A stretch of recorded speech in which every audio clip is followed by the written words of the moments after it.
how can we cope with competition the right way when we see someone who has more and we want more? What do you believe is a good way to cope with that competition?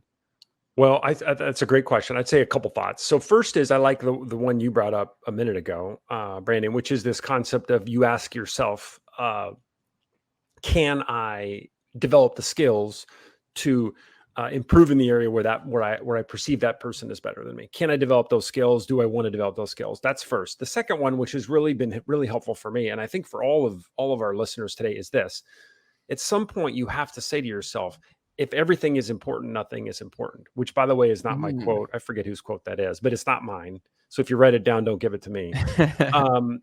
In ultimate, you have to say to yourself, I'm going to choose to be good in this. And then I'm not going to choose to be good in everything. And you have to recognize that just because someone makes more money than you, or has flatter abs than you, or has hair, whatever it ends up being, whatever that person has, you don't always have to outdo everyone and everything. And you've got to get comfortable with, they are going to outdo me in that area, and I'm going to make a conscious choice to not have to be better than them in that area. And choice is a critical component of all this. And then there's also this concept, or this recognition of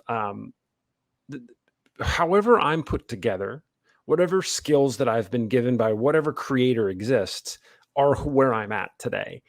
And there's a great quote from the Tao Te Ching that says, rejoice in the way things are. The minute you realize you lack nothing, you gain everything. Wow. And that brings a certain sense of serenity to recognize that I don't have to outdo everyone all the time. Now, I don't want your listeners to think that you can eliminate envy from your life, because you cannot. You will always be a little envious. Always. You can't build a moat around your brain that's the anti-envy moat.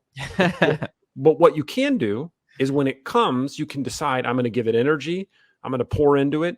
I'm going to agonize over it, or I'm just going to recognize, oh, there's me being envious again, and I'm going to let that go. And it's a powerful philosophy to embrace as you think about comparison going forward.